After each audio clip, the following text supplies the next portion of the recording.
guys, welcome to Kidmissing TV. I said it right this time. This is our preview of August, and tomorrow we will be doing our August updates, and there are at least 5. So, including an identification of a case that's kind of local to me, about an hour away, but it's very local to my cousin, so I'm very happy. Okay, we have Reeves Johnson, 1983, Kittery, Maine. Teresa Beyer from Fresno, California. Oh, he was 31, she was 16. We have an expose on the case of Henrietta Lacks, the HeLa cells. That case I'm actually doing on the 4th because that's my birthday. So that'll be the first case that we do. And for those of you who might be wondering, I will be 51. So I'll officially be in my 50s, not just 50. So,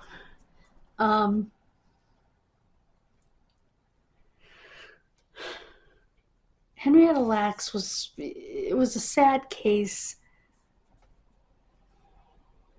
of a woman who, while she was dying, was taken advantage of, basically by the system, who discovered that her cells kept living and living and living, her cancer cells outside of her body.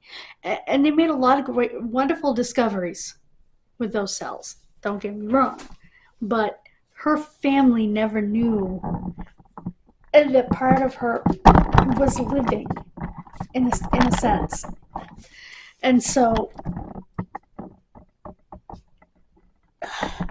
they made a movie about it. They also made a documentary. My mother and I watched both.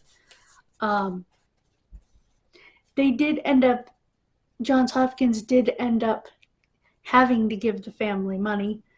They also, the newer age scientists, also had some of her family come in and look in the microscope at the cells still very much alive. And this is like 60 years later. They got to go in and look, and they're like, that's Grandma. How the blazes? And just the look I had on my face. And so it's a case that, while not a case of a missing or a murdered person, it still was a person that was taken advantage of in the most vulnerable time of her life, when she was dying of cervical cancer and suffering. So I think it's important to never forget her. She's such an important part of medical history. And one of the reasons they were able to do it was she was a Black woman. So I think it's very important that we remember that. Billy Martin was 7 years old from Brazil, Indiana. This next one is a solved kidnapping, but it's historic.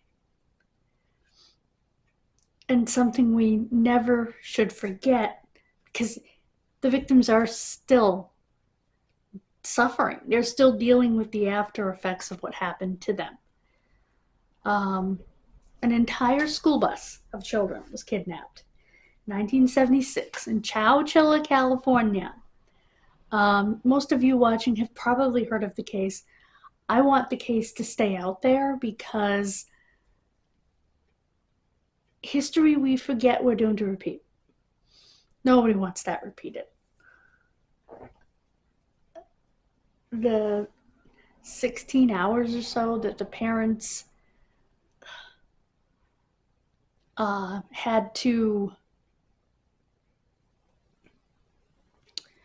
wait in horror, not knowing what happened to their kids, and the kids having to dig their way out from being buried alive in a box truck with their bus driver, who was a hero.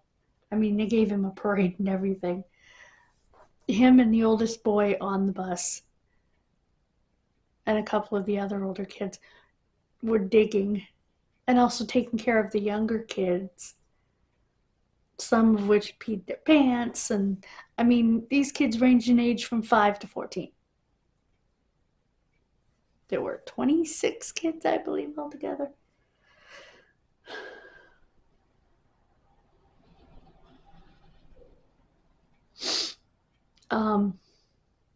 So yeah, I want to talk about it.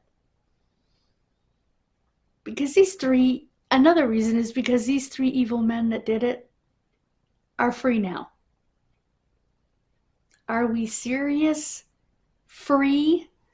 They kidnapped, buried alive 26 children and an elderly bus driver. Well, he wasn't elderly, but he was close to it, late 50s, early 60s.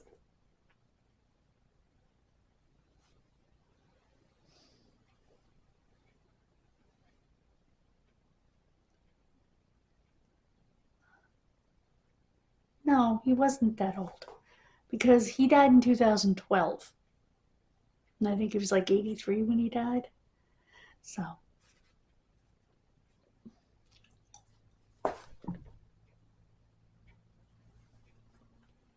But anyway, Alan Redston, age 6, from Curtin, Canberra, Australia. Carol Doherty, age 9. His is an unsolved murder. Carol Doherty, age 9, Bristol, Pennsylvania, also an unsolved murder. And Myra Lewis, age 2, from Camden, Mississippi. Now, our does for the month. The Saskatchewan Landing male baby doe from 1970. Sardis, Mississippi Jane Doe from 2014. I chose her even though I don't usually do does that new because she's only just now been put in NamUs. So, the Tampa, Florida Jane Doe, black female, age 16 to 22. Oh, Sardis, Mississippi was age 15 to 29. And the baby was a newborn. West Haven, Connecticut John Doe, age 16 to 27. Tampa, Florida Jane was from 1986. And West Haven John is from 1923. I always like to put a case of way back history in there. I mean, they can still identify him. They identified a man from the 1860s.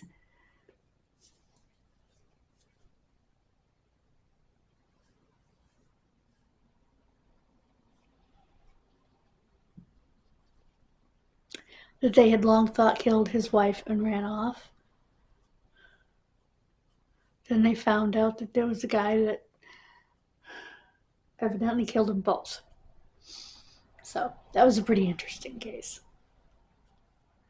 Like I said, our updates, we have 5 of them tomorrow. One of them is an identified doe from Massachusetts.